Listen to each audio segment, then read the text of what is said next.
د کهانه په شروع کېدو کې کال 1988 وښایي او په دې چیرې کې یو جیل وښایي او د دې جیل نوم مې سنټیاګو او ښایي چې په دې جیل کې 120 قیدیان وي، خو په دې کې یو قیدي هم څه غلط جرم نه وي کړی. دا ټول قیدیان دې جیل ته په وړو وړو غلطو کې راغلي وي او د دې جیل چې کوم مشر وي د ده نوم وي انډراډی، او دا انډراډی د ټولو قیدیانو له داسې سزاګانې ورکوي چې داسې سزاګانې به څوک یو خطرناک قیدي له خو مړ نه کړي. او بیا ته د جیل انسپکټر دا ټول قیدیان راټول کړي او ورته وایي په دې جیل کې به په تاسو 24 غنټې نظر وي او کوم قیدي هم په تښتېدو کې ګیر شو نو دې قیدي له به اول نه موږ سزا ورکوو او بیا به یې د ټولو قیدیانو مخکې اولو. او په دې 120 قیدیانو کې یو 15 قیدیان ملګري او د یو ګروپ وي. اصل کې د 15 ونه قیدیان ته د جیل نه پس چل باندې تښتېدل غواړي او بیا دا ټول قیدیان یو نوي جیل ته راولي او دا ټول په دې جیل کې د خپلې مرضۍ کمرې ګوري او د لیون 50 نمبر کمرې ته منډې کړي او تر دې کمرې لاندې یو لاره وي چې دا ټول پې ته د جیل نه تښتېدل غواړي. خو چې کله 50 نمبر کمرې ته د لیون ورسي نو دې کمرې کې یو بل کس وي، نو بیا د لیون ته د کمرې خوا کې 51 نمبر کمرې کې سامان کېږي او ته د لیون چې کوم هغه نور ملګري وو هغه ټول خپلې کمرې ته لاړ شي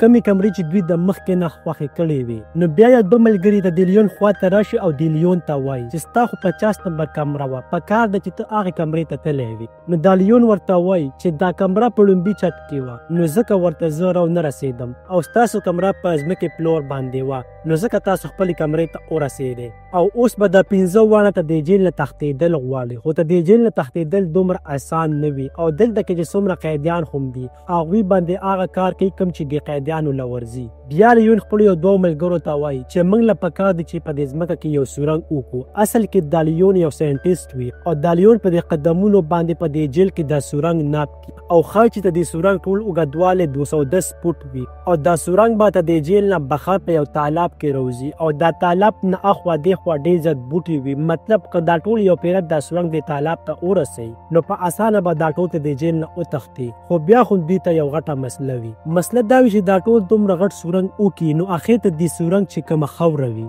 هغه به دوی په کوم ځای کې پټي ځکه چې په دوی باندې 24 غنټې ته د جیل والا نظر وي. او دا ټول چې دا پلان جوړي چې دې کې یو قیدي وښایي او ته دې قیدي نوم وي فولو او دا پولو په دوی باندې پوه شي چې دوی څه پلان جوړوي نو دا پولو ته دوی خوا ته راشي او دا پولو دوی ته وایي چې تاسو چې څه پلان هم جوړوئ نو ما خو په دې پلان کې شامل کړئ. نو دا درې واړه هم په دې پولو باندې باروسه وکړي او په خپل پلان کې یې شامل کړي او دوی دې پولو ته وایي که تاسو راته د جیل نه د وتو پلان وي نو موږ ته ضرور ووایه. او بیا لیون خپلو دواړو ملګرو سره رافیل او پټریشو سره یو کمرې ته لاړ شي او دا ټول په دې کمره کې د سورنګ پلانینګ کوي او دا لیون فکې وایي چې دا سورنګ به ډېر زیات ټایم واخلي خو موږ له پکار دی چې یو داسې څیز جوړ کړو چې موږ یې ته د سورنګ په خوله کې ږدو او چې بیخي ته د دیوال په شانتې وي او کله هم چې د کمرې ته د جیل پولیس راشي خو چې هغوی ته بیخي پته ونه لګي چې موږ د کمره کې سورنګ کړی دی. او بیا ته دوی یو بل ملګری وښایي او د کمرې ته راشي او دا ته د خپل ګیټار نه یو پیچکش راوباسي او د لیون له یې ورکړي او په دې پیچکش باندې لیون په چت کې یو سوري کوي چې دې کې د چت کې یو غټ سوري وشي او ټوله خاوره په لیون باندې را لړه شي او دا رافیل ډېر زیات ویریږي او موږ له پکار دي چې دا سوري زر تر زره بند کړو که چېرته جیل پولیس ته پته ولګي نو موږ به په دې کمره کې مړه کړي او چاته خو به پته ونه لګي. نو دا لیون رافیل ته وایي چې د دې سوري بندولو دپاره به لږ حساب له انډې لګي او ته د انډو نه به موږ یو پلاستیک شیټ جوړ کړو نو بیا به پرې موږ دا سوري بند کړو او بیا دا دواړه په خپل کار کې لګیا شي. او د دوی چې کوم دا یو ملګری وي کوم سره چې ګیټار وي هغه خاطم دا ګیټار غږي او کله چې دا په دې ګیټار کې आवाज چینج کړي نو دا आवाज وي د خطرې والا. مطلب دې نه معلومه شي چې د دوی طرف ته د جیل پولیس را روان دی او د لیون او رافیل دا ټوله خاوره زر زر میده کړي او یو پلاستیک شاپر کې یې واچوي او په دې خاوره کې ډېرې زیاتې انډې واچوي او د اوړو شانتې یې واغږي او بیا یې په دې سوري کې د بره نه کېږدي او د لاندې نه ورته یو پوسټر ولګوي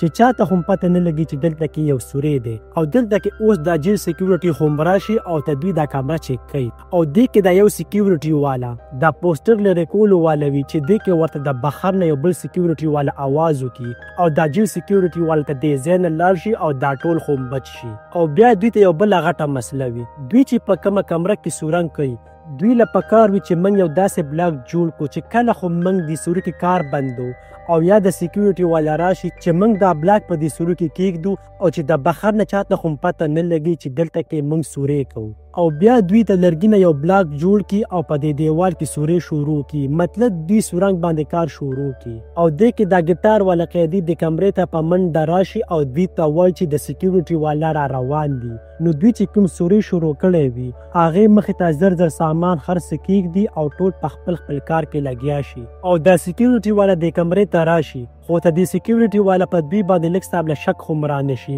او واپس ته د کمرې نه لاړ شي. او یو پیره دوی بیا د ریډیو اواز تیز کړي او دا سورې په هغه سایز کې جوړ کړي کوم سایز کې چې دوی هغه لرګي والا بلاک جوړ کړی وي او دا بلاک په دې سورې کې پټ کړي. او دوی چې کوم سورنګ جوړوي دې نه چې کومه خاوره روزي نو دوی چې کوم لومبي سورې کړی وي او بیا یې هغه سورې په انډو باندې بند کړی وي نو دا ټول دا خاوره په دې سورې باندې بره خیجي او ته د چت د پاسه یو غټ خالي ځای وي هلته کې دا خاوره په مزه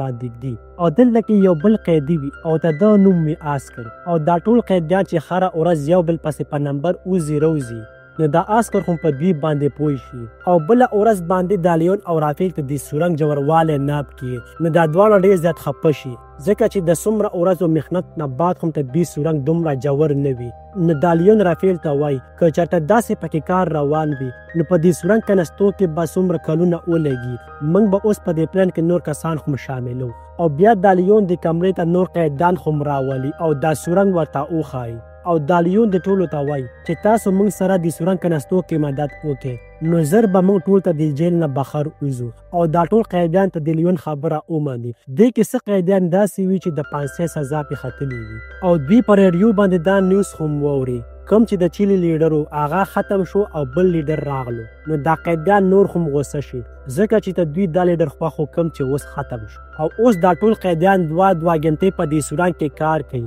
او کم یو قیدي هم چې په دې سورنګ کې کار وکړي نو دا قیدي خپلې کپړې بهر وینځي چې د یو سکیورټي والا ته هم پته ونه لګي چې دوی دلته کې سورنګ کوي. او دوی چې په کومه کمره کې سورنګ جوړوي هم ته دې کمرې په چت کې یو بل سوري وکړي ځکه چې دوی به چې کومه خاوره ته د یوې کمرې نه بلې کمرې ته وړله نو په لاره کې به د سکیورټي خطره هم وه نو اوس دا خطره هم ختمه شي او کار هم تیز شي. او کوم قیدي چې په سورنګ کې کار کوي نو دا نور قیدان د خپلو کمرو نه بهر په داسې انداز ناست وي او یو بل سره ګپې شپې خبرې اترې او لوبې کوي او یو سکیورټي والا هم په دوی باندې څه شک نه وي. او ته دې څو قیدانو دا کار وي چې کله هم څه خطره او یا سکیورټي والا را روان وي نو ته دې قیدانو دا کار وي چې د سورنګ والا قیدان خبر کړي چې د سکیورټي والا را روان دي او د دوی کار نور هم تیز شي او اوس سورنګ کې هم ډېر زیات کار وشي. او دا یو قیدي وښایي او ته دا نوم مې آسکر او د مخکې نه ته د آسکر په دوی باندې شک او دا آسکر د راپیل ته وایي ما ته پته ده چې تاسو سورنګ کوئ نو ما هم په دې پلان کې شامل کړئ. او دا آسکر هم په دې پلان کې شامل کړي او دا خو په دې سورنګ کې کار شروع کړي. خو دا لیون د ټولو ته وایي چې موږ خو به سورنګ وکړو خو که بهر نه موږ سره د چا مدد نه وي نو مشکله ده که موږ ته د جیل نه بهر وځو. نو دا ټول د رافیل ته وایي چې ستا په ښځه باندې زموږ د ټولو بروسه ده او دا کار صرف هغه کولی شي. او دا رافیل دا خبره ومني او دا ټول په دې جیل کې 182 ورځې تیرې کړي نو دا ټول په دې جیل کې خپلې فیملۍ سره ملو شي او دا رافیل هم خپلې ښځې سره ملو شي او دا ټوله هسټري ورته بیان کړي. او دا رافیل خپلې ښځې ته ووایي چې ته بهر هغه زموږ پارټۍ سره ملو شه نو هغه به څه بندوبست وکړي او د دې رافیل ښځه په سوچ کې ته د جیل نه لاړه شي او دې کې نورې ورځې هم تیرې شي او اوس د دوی په دې جیل کې 200 نه هم زیاتې ورځې تیرې کړي او دې کې چې کوم هغه یو قیدي وي کوم سره به چې ګټار و هغه په دې سورنګ کې کار کوي چې دې کې د سکیورټي ټول ټیم د جیل ته راشي او دا د دې دپاره راغلی وي چې د دې ټولو قیدانو دا کمرې چیک کړي.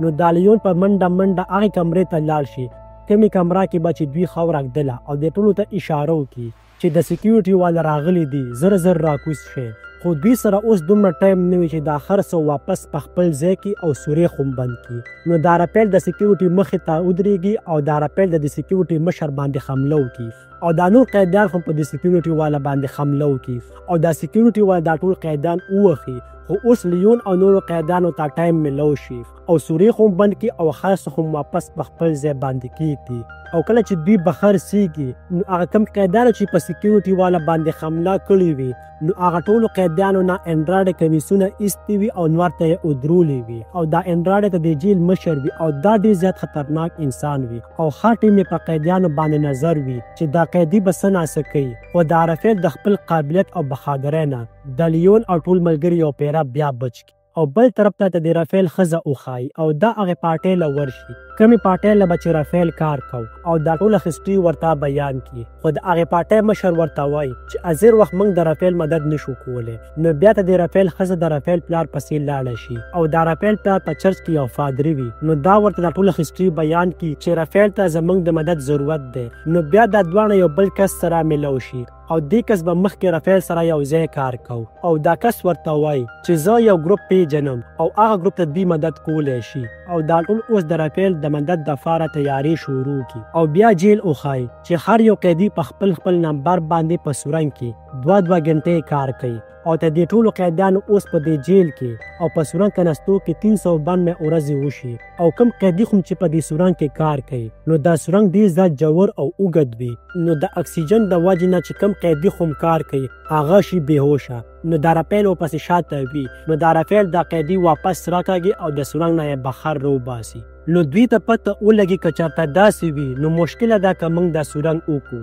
موږ ته په دې سورنګ کې د اکسیجن ضرورت دی. نو دلته کې یو بل قیدي وي او دې قیدي سره یو ماشین وي. نو دا رافیل دا قیدي د کمرې ته راولي او دا هم په دې پلان کې شامل کړي او په دې ماشین کې یو پکې پیټ کړي او دې پکې ته یو پلاستیک ولګوي او په دې پلاستیک کې د هوا هغه ځای پورې ورسوي کوم ځای پورې چې دوی سورنګ کړی وي. اوس دوی ته د اکسیجن کمې ختم شي خو اوس هم لا ډېر زیات سورنګ پاتې وي او اوس ته دوی په دې جیل کې او په دې سورنګ کېناستو کې 413 ورځې وشي او یو ورځ د انډراډه یو قیدي خپل خوا ته راولي او ته دې قیدي نوم وي ډیکوډا او دا انډراډه دې قیدي ته وایي چې ما ته ښکاري چې دا قیدیان په دې جیل کې څه پلان کوي. نو ته به ما ته وایې چې دا قیدیان په دې جیل کې څه پلان کوي. نو دا قیدي ورته وایي چې ضرور به زه تا ته وایم. اصل کې دې قیدي ته خو پته نه وي چې دا قیدیان په دې جیل کې سورنګ جوړوي او ښایي چې دا قیدیان دا سورنګ د هغه ځای پورې جوړ کړي کوم ځای پورې چې دوی غوښتل او د یو پیپ په مدد باندې په ځمکه باندې یو فین قسم لیکوډ واچوي چې د رافیل ښځې ته پته ولګي چې دا سورنګ دې ځای پورې شوی دی. او بله ورځ باندې د رافیل پلار د جیل ته راشي او د لیون ته وایي تاسو چې د کوم ځای پورې سورنګ کړی دی دا ستاسو سورنګ اوس هم کم دی. تاسو له پکار دی چې 42 فوټ نور هم سورنګ وکړئ او بیا د رافیل پلار ته د جیل نه لاړ شي او یو پیره بیا په سورنګ کېناستو کې دا ټول لګیا شي او اوس دوی په دې جیل کې او په سورنګ کېناستو کې 559 ورځې تېرې کړي او دوی چې کله سورنګ کوي نو ښایي چې زلزله راشي نو ته د جیل هر یو دیوال په ډاقېدو شي. نو دا لیون او رافیل ډېر زیات ویریږي او دا دواړه د هغه سورنګ طرف ته منډې کړي ځکه چې یو قیدي د سورنګ کې اوس هم کار کوي خو دوی دا قیدي ته د سورنګ نه روغ سلامت روباسي او دوی چې کوم سورنګ کړی وي هغه خو په دې زلزله کې راپریونځي او روغ سلامت وي او اوس دوی دا سورنګ پوره کړي مطلب هغه ځای پورې وکړي کوم ځای چې ورته د رافیل پلار ښولی و. نو بیا دا لیون دلته کې یو بل قیدي پسې راشي چې په ویلچیر باندې ناست وي. نو دا لیون ورته وایي چې ته موږ سره ته دې ځای نه تللی شي. نو دا قیدي ورته وایي ما د خپلې زندګۍ نه لاس اینځلی دی زه به بخښه څه وکړم او دې قیدي ته پته خو وي که چېرته دوی سره زه لاړ خو مې شم نو مشکله ده که دومره غټ سورنګ زه کراس کړم. او دا قیدي د لیون ته وایي چې تاسو ته د جیل نه وځئ نو داسې شوه چې زه ته د جیل نه بهر ووتم او زه تاسو سره نشم تللی او دوی ته د سورنګ کار پوره ختم کړي او دوی د سورنګ کېناستو کې 567 ورځې ولګوي او بیا ټول قیدیان په شریکه باندې ټي وي ته ناست وي او ټول قیدیان کوم چې په سورنګ کې شامل وو یو ته د ځای نه پاسي او د سورنګ طرف ته ځي. نو په دې باندې د چا هم شک نه راځي او دوی چې دا کومه شو ګوري نو دا شو ډېره زیاته بکواس شو وي او د سورنګ ته اوس 49 قیدیان دننه شي او یو بل پسې روسته روان وي او د ټولو نه مخکې رافیل او لیون وي او دا رافیل د خپل پلار انتظار کې وي او بیا د ډیکوډا قیدي وښایي چې د نورو قیدیانو سره ټي وي ته ناست وي خو هغه چې کله رافیل او لیون او نور قیدیان هم د ټي وي خوا کې سي نه کړي نو هغه په دې ټولو باندې شک شي او د رافیل د کمرې طرف ته روان شي. نو ښایي چې په لاره کې هغه ویلچیر والا قیدي ولاړ وي او دا قیدي ډېر زیات کوشش وکړي خو بیا هم دا ډیکوډا د رافیل کمرې ته لاړ شي او په دې کمره کې اوس صرف آسکر وي او دا ډیکوډا وایي چې زه به خاص د جیل مشر ته وایم ځکه چې دا په دې کمره کې سورنګ سیتي. نو دا آسکر دا ډیکوډا ونیسي او د دې کمرې نه یې بهر نه پرېږدي. نو دواړه یو بل سره په جنګ شي او دا ډیکوډا یو میخ راواخلي او دا آسکر پرې ډېر زیات زخمي کړي خو بیا هم دا آسکر دا ډیکوډا په خوله باندې ووخي او بېهوشه یې. نو دا آسکر ډېر زیات زخمي شي نو بیا دا آسکر د سورنګ ته وردننه نه شي او په سورنګ کې هغه رافیل او قیدیان اوس هم انتظار کوي او دې کې د رافیل ښځه او نور کسان هم د سورنګ خوا ته راشي او یو په نمبر باندې د سورنګ نه راوباسي او د ټولو له کپړې خو مروړې وي او د پول د پاسه یوه تګاړه ودرولې وي او دا ټول قیدیان په دې بس کې کینی او دوی سکي چې عسکر اوس خو ته د سورنګ نه بهر نه وي راوته نو دا ټول د عسکر د راتلو انتظار کوي او په دې جیل کې چې کم قیدي په ویلچیر باندې ناست وي او دا د ټولو قیدیانو ته وایي چې دا راپیل په کمره کې یو سورنګ دی چې تاسو ټول په بهر ته تښتېدی شئ نو دا ټول قیدیان د هغې راپیل کمرې طرف ته منډې کړي نو د سکیورټي والا خو شک شي او ډېر زیات قیدیان په دې سورنګ کې وردن نشي خو دا سکیورټي والا ډېر زیات قیدیان ته په دې سورنګ نه واپس بهر روباسي او اوس په دې جیل کې سایرن او لیټونه آن شي مطلب سکیورټي والا ته هم پته ولګي نو دې بس کې چې کم قیدیان ناست وي هغوی چې دا سایرن واوري نو هغوی خو وایي چې اوس موږ له پکار یې چې دې ځای نه لاړ شو نو دې کې دا یو قیدي وایي چې زه عسکر پسې ځمه نو دا قیدي د عسکر پسې د سورنګ خواته راشي نو دې بس کې دا قیدیان وایي چې موږ له پکار یې چې دې ځای نه لاړ شو ځکه چې دا سایرن بټن والی شوې ده کله هم د سکیورټي والا راتلی شي نو دې کې دا قیدي د بس په شاته رامنډې وخي او د بس ته راوخیږي او دا قیدي د نورو ته وایي چې عسکر د سورنګ نه اړو بهر روتی دی نه او بیا دا عسکر وښایي چې اوس هم په جیل کې وي او دا عسکر ډېر زیات زخمي وي ځکه خو دا د سورنګ ته دننه نه شي او یو پیرا بیا د عسکر په دې جیل کې د نورو قیدیانو سره پاتې شي او ښایي چې د جیل نه په دې سورنګ باندې نور قیدیان خو بهر روځي او کوم 49 قیدیان چې د دې جیل نه بهر رووتل هغوی له د مخکې نه د نقلي آی ډي کارډو او پیسو بندوبست کړی وي او دا ټول قیدیان په درې ګروپو کې تقسیم کړي او هر یو ګروپ بدل ځای کې کوز کړي او داسې دا ټول قیدیان کومو چې په میاشتو په دې جیل کې سورنګ کنستی وي د قید نه آزاد شي او دا یو رښتیا کهاني ده چې په یو ټیم باندې د جیل نه 49 قیدیان تښتېدلي وو او 50 نمبر قیدي عسکر وي چې د دې جیل نه بهر راونیسي او دې سره دا رښتیا کهاني په دې ځای باندې ختمه شي